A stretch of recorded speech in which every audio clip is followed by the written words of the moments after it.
উত্তর ভারতের হরিয়ানা রাজ্যের রোহতক শহরের একটি ছোট গ্রামে জন্মেছিল মনোজ। সাল ছিল ১৯৭৮।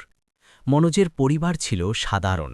বাবা একজন কৃষক, মা ঘর সামলাতেন আর দুই ভাই বোন। কিন্তু মনোজ ছোটবেলা থেকেই ছিল আলাদা।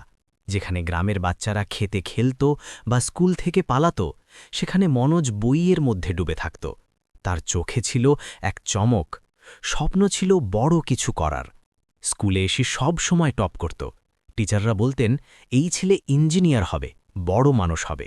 মনোজ ম্যাট্রিক পাশ করল, তারপর ইন্টারমিডিয়েটে সায়েন্স নিল। বাড়ির লোক চাইতেন যে সে ইঞ্জিনিয়ারিং করুক, চাকরি করুক, পরিবার সামলাক। মনোজও ঠিক তাই করল। দিল্লির একটি ভালো কলেজে অ্যাডমিশন পেল, মেকানিক্যাল ইঞ্জিনিয়ারিং। কলেজের দিনগুলো মজাদার ছিল, বন্ধু, পার্টি, কিন্তু মনোজের মনে অন্য কিছু চলছিল। সে খবরের কাগজ পড়ত, টিভিতে দেখত কাশ্মীরে অশান্তি, সন্ত্রাসবাদ, সীমান্তে জওয়ানরা শহীদ হচ্ছেন। তার মন বলত, আমি কি করছি? ডেস্কে বসে মেশিন বানাবো, অথচ দেশের দরকার আসল যোদ্ধাদের। একদিন কলেজ ক্যাম্পাসে এনডিএ, ন্যাশনাল ডিফেন্স একাডেমি ভর্তির পোস্টার লাগল। মনোজ থমকে দাঁড়াল। পোস্টারে লেখা ছিল, দেশের সেবা করো, আর্মি জয়েন করো। সেই রাতে সে ঘুমোতে পারল না। পরের দিন সে আবেদনপত্র জমা দিয়ে দিল। বাড়ির লোককে জানাতেই হাঙ্গামা শুরু হয়ে গেল। বাবা বললেন, পাগল হয়ে গেছিস? ইঞ্জিনিয়ারিং ছেড়ে ফৌজে? ওখানে মৃত্যুর খেলা। মা কাঁদলেন, কিন্তু মনোজ অটল থাকল। সে বলল, তাপা, ইঞ্জিনিয়ার হয়ে আমি টাকা রোজগার করব, কিন্তু দেশের জন্য কি করব? আমাকে এমন কিছু করতে হবে যা মানুষ মনে রাখবে। এনডিএ পরীক্ষা পাশ করল, ট্রেনিং শুরু হল। পুনের এনডিএতে দিনরাত মেহনত, দৌড়, শুটিং, ট্যাকটিক্স। মনোজের শরীর শক্ত হতে থাকল, মন হল আরও মজবুত। গ্র্যাজুয়েশনের পর ইন্ডিয়ান মিলিটারি একাডেমি আইএমএতে গেল। সেখান থেকে পাস আউট হয়ে লেফটেন্যান্ট হল, মাদ্রাজ রেজিমেন্টে পোস্টিং পেল। কিন্তু মনোজের আরও চ্যালেঞ্জ চাইছিল। সে প্যারা স্পেশাল ফোর্সেস এসএফে যেতে চাইত, আর্মির সবচেয়ে বিপজ্জনক ইউনিট, যেখানে শুধু সাহসীরাই টিকে থাকে। ট্রেনিং ছিল কঠিন, জঙ্গলে সার্ভাইভাল, প্যারাশুট জাম্প, শত্রু এলাকায় অনুপ্রবেশ। মনোজ সব পাশ করল।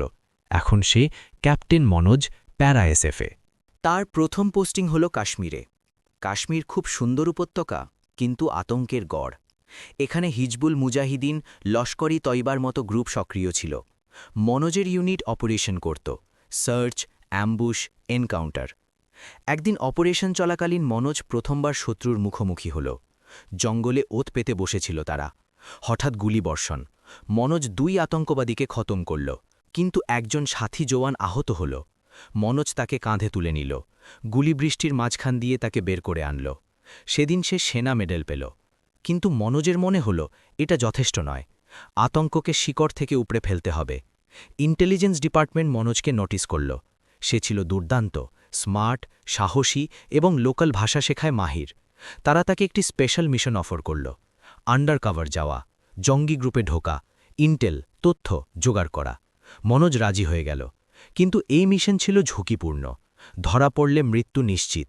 মনোজ নিজের পরিচয় বদলে ফেলল, নাম রাখল ইফতিকার ভাট। মুসলিমদের মতো বেশ ধরল, দাড়ি বাড়াল, লোকাল পোশাক পরল। সে কাশ্মীরের একটি গ্রামে গেল, যেখানে জঙ্গিরা রিক্রুটমেন্ট করত। সেখানে সে একটি ছোট দোকান খুলল, চা আর সিগারেটের। সারাদিন স্থানীয় লোকেদের সঙ্গে কথা বলত, তাদের সমস্যার কথা শুনত। ধীরে ধীরে জঙ্গিদের সংস্পর্শে এলো। সে বলত, ভারতীয় আর্মি আমাদের লুটেছে, আমি জিহাদ করতে চাই। এক রাতে একজন লোকাল কমান্ডার এলো, নাম ছিল রহমান ডাকাত, কুখ্যাত জঙ্গি। সে মনোজ ওরফে ইফতেকারকে পরখ করল। মনোজ নিজের বানানো গল্প শোনাল, পরিবারকে আর্মি মেরেছে, বদলা নিতে হবে। রহমান প্রভাবিত হল, মনোজকে গ্রুপে সামিল করল। এখন মনোজ ভেতরে ছিল, ট্রেনিং ক্যাম্পে যেত, অস্ত্র চালানো শিখত, কিন্তু গোপনে ইন্টেল ভারতীয় এজেন্সিগুলোকে পাঠাত। এই সময় মনোজের জীবন দ্বিমুখী হয়ে গেল। একদিকে ইফতিকার জঙ্গি, অন্যদিকে মনোজ দেশপ্রেমিক। বাড়িতে স্ত্রী রিয়া ছিল, যে দিল্লিতে থাকত। সে আর্মি অফিসারের স্ত্রী ছিল, কিন্তু মনোজের এই মিশন সম্পর্কে জানত না। মনোজ কখনো কখনো ফোন করত, কিন্তু কোড ল্যাঙ্গুয়েজে। রিয়া ভাবত মনোজ কাশ্মীরে ডিউটিতে আছে। মিশন চলতে থাকল। মনোজ অনেক প্ল্যান ফেল করাল, বোম ব্লাস্ট রুখল, হামলার আগাম খবর দিল, কিন্তু বিপদ বাড়তে থাকল। রহমানের সন্দেহ হল, সে মনোজকে টেস্ট করতে শুরু করল। একদিন বলল, একটি গ্রামে হামলা করতে হবে, তুই লিড কর। মনোজ রাজি হল, কিন্তু গোপনে ইন্টেল পাঠিয়ে দিল। অপারেশন ফেল হয়ে গেল। রহমান রাগে ফেটে পড়ল। মনোজ জানত সময় কম। কাশ্মীরের ঠান্ডা হাওয়া মনোজের মুখে চাবকের মতো লাগছিল। সে পুরোপুরি ইফতিখার ভাট হয়ে গিয়েছিল। দাড়ি লম্বা, মাথায় টুপি, কুর্তা পায়জামা আর পকেটে একটি ছোট কোরআন। গ্রামের লোক তাকে ইফতিখার ভাই বলত। তার চা সিগারেটের ছোট দোকান এখন লোকাল যুবকদের আড্ডা হয়ে গিয়েছিল। দিনে চা বেচত, সন্ধ্যায় লোকেদের কথা শুনত, আর রাতে একা বসে কোডেড মেসেজ ভারতীয় ইন্টেলিজেন্সকে পাঠাত। রহমান ডাকাত তাকে গ্রুপে সামিল করে নিয়েছিল। প্রথম কাজ ছিল অস্ত্রের ট্রেনিং। পাকিস্তান অধিকৃত কাশ্মীরের পিওকের জঙ্গলে একটি গোপন ক্যাম্প। সেখানে ২০ থেকে ২৫ জন নতুন ছেলে ছিল। ট্রেনার পাকিস্তানি আর্মির retired commando. AK-47, sniper rifle, RPG, IED বানানো সব শেখানো হতো। মনোজ সব শিখত, কিন্তু মনে মনে নোট করত কোন অস্ত্র কোথা থেকে আসছে, কোন রুটে। এক রাতে ক্যাম্পে বসে রহমান মনোজকে বলল, ইফতিখার, তুই খুব হুঁশিয়ার, তোকে বড় কাজ দেব। শ্রীনগরে একটি বড় ধামাকা করতে হবে। আর্মি ক্যাম্পে তুই প্ল্যানিংয়ে সাহায্য কর। মনোজের বুক ধরফর করে উঠল। এটা বড় হামলা ছিল, শয়ে শয়ে জওয়ান মারা যেতে পারত। সে রাজি হল, কিন্তু সেই রাতেই মেসেজ পাঠাল, বড় অপারেশন প্ল্যান হচ্ছে। Srinagar army camp target, date 15ই আগস্ট। ভারতীয় এজেন্সিগুলো তৎক্ষণাৎ অ্যাকশন নিল। ক্যাম্পে ড্রোন সার্ভাইভাল ইন্টারসেপ্ট বসানো হল। মনোজকে আদেশ দেওয়া হল, আরও ইন্টেল দাও, কিন্তু নিজেকে এক্সপোজ করো না। মনোজ প্ল্যানে ছোট ছোট ভুল ঢুকিয়ে দিল। ভুল টাইমিং, ভুল রুট। ফল হল অপারেশন ফেল। আর্মি আগে থেকেই ঘিরে ফেলেছিল। অনেক জঙ্গি মারা নেল। রহমান অল্পের জন্য বাঁচল। রহমানের খুব রাগ হল। সে চিৎকার করে বলল, কোনো গদ্দার আছে আমাদের মধ্যে। সবার চোখ মনোজের উপর গিয়ে পড়ল। কিন্তু মনোজ এত ভালো অভিনয় করল যে কারুর সন্দেহ হল না। সে বলল, ভাই, আর্মি আগে থেকেই জানত, হয়তো কোনো লোকাল মুখবির আছে। রহমান মেনে নিল, কিন্তু এখন মনোজকে আরও কাছাকাছি রাখতে শুরু করল। ইতিমধ্যে দিল্লিতে রিয়া একা ছিল। বিয়ের ৪ বছর হয়ে গিয়েছিল, কোনো বাচ্চা নাই। রিয়া আর্মি ওয়াইভস মিটিংয়ে যেত, কিন্তু মন উদাস থাকত। মনোজ কখনো কখনো ফোন করত, কোড ওয়ার্ডে, মা ঠিক আছে, মানে সব সেফ আছে। রিয়া বুঝত না, সে শুধু জানত মনোজ স্পেশাল ডিউটিতে আছে। সে ভাবত কবে আসবে, কবে নর্মাল লাইফ শুরু হবে। কাশ্মীরে মিশন আরও এগোলো। এবার মনোজ একটি নতুন দায়িত্ব পেল। শ্রীনগর শহরে একটি সেল চালানো। সে শহরে একটি ছোট বাড়ি ভাড়া নিল। বাইরে বোর্ড লাগালো, ইফতিখার টেলরিং শপ। ভেতরে অস্ত্র লুকোনোর জায়গা আর মিটিং। এখানে লোকাল পলিটিশিয়ান, পুলিশ আর জঙ্গিরা দেখা করত। মনোজ সব শুনত, রেকর্ড করত। একটি ছোট ডিভাইস পকেটে আওয়াজ রেকর্ড করত। তারপর রাতে স্যাটেলাইটের মাধ্যমে ডেটা পাঠাত। একদিন একটি বড় মিটিং হল। রহমান এলো, সঙ্গে পাকিস্তান থেকে এক বড় আধিকারিক, নাম ছিল কর্নেল আহমেদ। তারা বর্ডারে বড় হামলার প্ল্যানিং করছিল। মনোজ চা বানিয়ে আনল, সবাইকে সার্ভ করল, আর গোপনে রেকর্ডিং অন করল। কথা শুনে তার গায়ের লোম খাড়া হয়ে গেল। অমরনাথ যাত্রায় হামলা, শয়ে শয়ে তীর্থযাত্রী মারার প্ল্যান। মনোজ সঙ্গে সঙ্গে ইন্টেল পাঠাল। ভারতীয় আর্মি পুরো রুট সিল করে দিল। চেকিং বাড়াল। হামলা ফেল হল। কর্নেল আহমেদ মারা গেল। রহমান এখন পুরোপুরি পাগল হয়ে গেল। সে জানত লিক ভেতর থেকেই হচ্ছে। সে সবার ওপর সন্দেহ করতে শুরু করল। মনোজকে ডাকল একা ঘরে, বলল, ইফতিকার, তুই আমার সবচেয়ে কাছের। যদি তুই গদ্দার বেরোস, তবে আমি নিজে তোকে টুকরো টুকরো করব। মনোজ চোখে জল এনে বলল, ভাই, আমার জীবনও জিহাদের জন্য, আমাকে টেস্ট করে নিন। রহমান টেস্ট দিল। একজন লোকাল পুলিশ ইন্সপেক্টরকে মারার অর্ডার। সেই ইন্সপেক্টর ভারতীয় এজেন্সির মুখবির ছিল। মনোজের কাছে আর কোনো বিকল্প ছিল না। যদি মানা করত তবে ধরা পড়ে যেত, যদি মারত তবে একজন নির্দোষ মারা যেত। মনোজ প্ল্যান বানালো। সেই ইন্সপেক্টরের সাথে দেখা করে চুপিসারে বলল, স্যার, আমাকে মারার অর্ডার দেওয়া হয়েছে, আপনি কিছুদিনের জন্য গায়েব হয়ে যান। ইন্সপেক্টর বুঝে গেল। ফেক ডেথ স্টেজ করা হলো। একটি বডি দেখানো হলো। খবর ছড়িয়ে দেওয়া হলো যে ইফতিখার তাকে মেরে ফেলেছে। রহমান খুশি হল। মনোজের মর্যাদা আরও বেড়ে গেল। এখন মনোজ গ্রুপের নাম্বার 2 হয়ে গেল। রহমান তাকে প্রতিটি প্ল্যানে সামিল করত, কিন্তু বিপদও বেড়ে গেল। রিয়াকে মনোজ একবার ফোন করল। বলল, রিয়া, যদি আমি অনেক দিন না আসি তবে আমার কথা মনে রেখো না, নতুন জীবন শুরু করো। রিয়া কেঁদে ফেলল, বলল কি হয়েছে বলো না। মনোজ চুপ থাকল, ফোন কেটে দিল। এক রাতে মনোজের ডাক এলো। রহমানের নতুন প্ল্যান, দিল্লিতে হামলা, লোকসভা নির্বাচনের সময়। মনোজ সব ডিটেলস নিল। এটা ছিল তার এখন পর্যন্ত সবচেয়ে বড় ইন্টেল। সে মেসেজ পাঠালো, কিন্তু এবার কিছু গণ্ডগোল হলো। সিগন্যাল দুর্বল ছিল, মেসেজ অর্ধেক গেল। পরের দিন সকালে রহমান মনোজের বাড়িতে এলো, মুখ লাল করে বলল, ইফতেখার, আর্মি আমাদের প্ল্যান জানে, শুধু তুই আর আমি জানতাম। মনোজের বুক কেঁপে উঠল। সে বলল, ভাই, আমি কাউকে বলিনি। কিন্তু রহমানের চোখে সন্দেহ ছিল। সে মনোজের ফোন কেড়ে নিল, চেক করল, কিছু পেল না, কিন্তু বলল, এখন তোকে প্রমাণ করতে হবে। কাল একটি বড় কাজ আছে, তুই নিজে লিড করবি। মনোজ জানত এটা ট্র্যাপ। যদি যেত তবে মেরে ফেলা হতো, যদি না যেত তবে গাদ্দার প্রমাণিত হতো। সেই রাতে মনোজ শেষ মেসেজ পাঠালো, এক্সট্র্যাকশন চাই, জলদি। ভারতীয় এজেন্সি প্ল্যান বানালো, হেলিকপ্টার, স্পেশাল ফোর্স, কিন্তু সময় কম ছিল। পরের দিন সকালে মনোজ তৈরি হল। রহমান তাকে জড়িয়ে ধরল, বলল, যদি তুই সত্যবাদী হোস তবে আজ প্রমাণ হয়ে যাবে।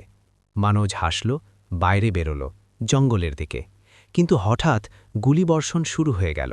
ভারতীয় প্যারা এসএফ চারপাশ থেকে ঘিরে ফেলল। রহমান মারা গেল। মনোজকে সুরক্ষিত বের করে আনা হল। মিশন সফল। মনোজকে দিল্লিতে ডাকা হল। সেখানে তাকে মেজর র্যাঙ্ক দেওয়া হল। গুপ্ত অনুষ্ঠানে সম্মান জানানো হল। কিন্তু মনোজের চোখে উদাসীনতা ছিল। সে বলল, স্যার, আমি আরও মিশন করতে চাই, কিন্তু এবার ওপেন নয়, এমন কিছু যেখানে কেউ আমাকে চিনবে না। তার বস হেসে বললেন, মেজর মনোজ, তোমার জন্য একটি নতুন মিশন তৈরি আছে, খুব বিপজ্জনক, খুব লম্বা। তৈরি তো? মনোজ মাথা নাড়ল, হ্যাঁ স্যার, দেশের জন্য। ভারতের বিরুদ্ধে প্ল্যানিং সম্পর্কে মনোজ জিজ্ঞেস করল, স্যার, কত সময়? চিফ বললেন, কমপক্ষে ৩ বছর, হয়তো বেশি। তোমার পরিচয় পুরোপুরি মুছে দেওয়া হবে। পরিবারের সঙ্গে কোনো যোগাযোগ থাকবে না। যদি ধরা পড়ো তবে ভারত সরকার তোমাকে চেনে না। ডিনায়াবিলিটি 100%। মনোজ এক মুহূর্ত ভাবল। রিয়ার মুখ মনে পড়ল। বিয়ের পর খুব জোর 2 বছর একসাথে কাটিয়েছিল। এখন আবার বিচ্ছেদ। কিন্তু সে মাথা নাড়ল, হ্যাঁ স্যার, আমি তৈরি। পরের 6 মাস ট্রেনিংয়ের ছিল। হিমাচলের জঙ্গলে একটি লুকানো ক্যাম্পে সবচেয়ে গোপন জায়গায় ট্রেনিং চলল। এখানে মনোজকে পাকিস্তানি কালচার শেখানো হলো, উর্দু উচ্চারণ, পশতু ভাষার বেসিক্স, ইসলামিক রীতিনীতি, নামাজের নিয়ম, কোরআনের আয়াত মুখস্থ করানো হলো। তার বডি ল্যাঙ্গুয়েজ বদলে দেওয়া হলো, হাঁটা, কথা বলা, হাসা, সব পাকিস্তানি স্টাইলে। নতুন পরিচয় বানানো হলো, নাম মহসিন আলী খান, ব্যাকগ্রাউন্ড করাচির বাসিন্দা। ছোটবেলায় পরিবার ভারতে শিফট হয়ে গিয়েছিল, কিন্তু মনে পাকিস্তানের জন্য ভালোবাসা। Profession import export business. Cover story perfect. করাচিতে একটি ছোট অফিস, কিছু পুরনো বন্ধু যারা আসলে রয়ের এজেন্ট ছিল। ব্যাঙ্ক অ্যাকাউন্ট, পাসপোর্ট, সবকিছু আসল মনে হতো। একদিন চিফ বললেন, মহসিন, আজ থেকে মনোজ মারা গেছে, তুমি এখন মহসিন আলী খান। যদি কেউ জিজ্ঞেস করে তুমি কোথা থেকে এসেছ, তবে করাচি বলো। যদি কেউ ভারতের নাম নেয় তবে রাগ দেখিও। নেপালের রাস্তা দিয়ে পাকিস্তানে এন্ট্রির প্ল্যান বানানো হলো। মনোজ ওরফে মহসিনকে নেপাল পাঠানো হলো। সেখান থেকে লোকাল স্মাগলারদের সাথে বর্ডার পার হল। পাকিস্তানে পৌঁছানো মাত্রই তার প্রথম কাজ ছিল করাচিতে সেটেল হওয়া। সেখানে সে একটি ছোট ফ্ল্যাট নিল, ইম্পোর্ট এক্সপোর্টের অফিস খুলল। বিজনেস ছিল ইলেকট্রনিক পার্টসের, যা আসলে আইএসআই আর আর্মির জন্য ব্যবহার হতো। ধীরে ধীরে মহসিনের পরিচিতি বাড়তে থাকল।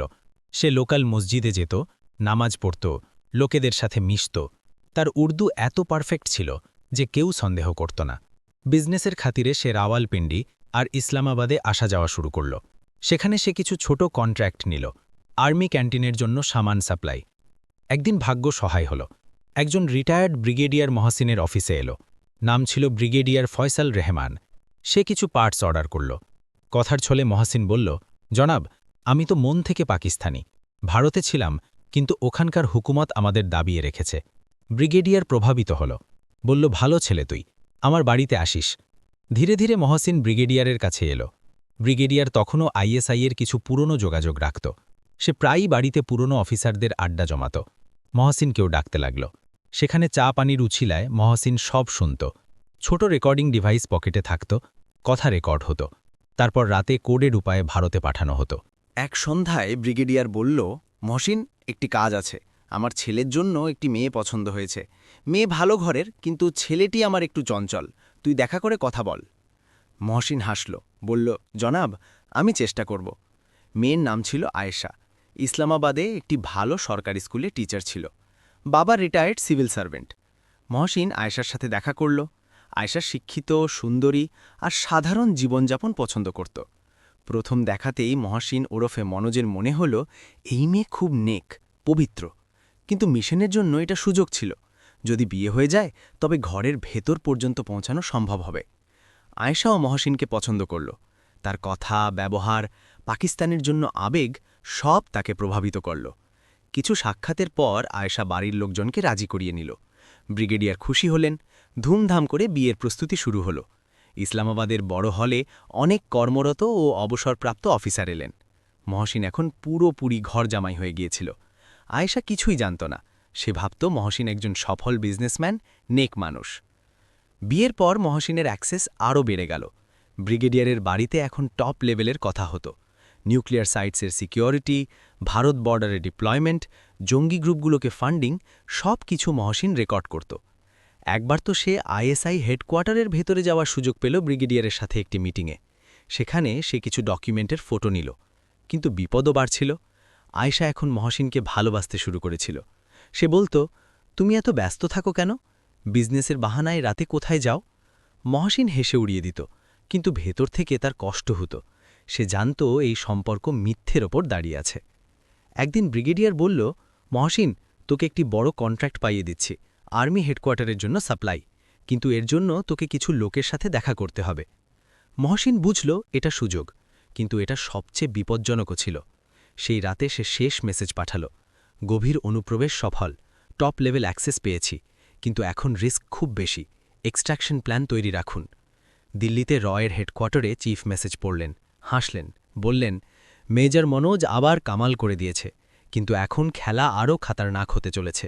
মহসিন আলী খানের জীবন এখন ইসলামাবাদের উচ্চবিত্ত সমাজে পুরোপুরি মিশে গিয়েছিল। ব্রিগেডিয়ার ফয়সাল রহমানের জামাই হওয়া মানে নিজের মধ্যে একটি বড় মর্যাদা। আয়েশার সাথে তার জীবন বাইরে থেকে দেখতে পারফেক্ট মনে হতো। বড় বাড়ি, লাক্সারি গাড়ি, পার্টি আর অনাগত সন্তানের খুশি। আয়েশা প্রেগনেন্ট ছিল, ৬ষ্ঠ মাস চলছিল। সে মহসিনকে বলত, আমাদের ছেলের নাম কি রাখব? আমি চাই সে তোমার মতো সাহসী হোক। মহসিন হাসত, কিন্তু ভেতর থেকে ভেঙে পড়ত। সে জানত এই খুশি মিথ্যের ভিতের উপর দাঁড়িয়ে। মিশন তার চরম পর্যায়ে ছিল। গত ১ বছরে মহসিন যে ইন্টেল পাঠিয়েছিল তা ভারতকে অনেক বড় হামলা রুখতে সাহায্য করেছিল। নিউক্লিয়ার সাইটসের লোকেশন, আইএসআইয়ের ভারতে সক্রিয় স্লিপার সেলস আর পাকিস্তানি আর্মির বর্ডারে নতুন ডিপ্লয়মেন্ট, সব কিছু দিল্লিতে পৌঁছে গিয়েছিল। রয়ের চিফ শেষ মেসেজ পাঠিয়েছিলেন, মেজর, তুমি কামাল করে দিয়েছ, এখন এক্সট্র্যাকশনের সময়, আগামী মাসে অপারেশন শুরু, তৈরি থেকো। কিন্তু ভাগ্যের লিখন ছিল অন্য কিছু। এক সন্ধ্যায় ব্রিগেডিয়ারের বাড়িতে বড় আড্ডা বসেছিল।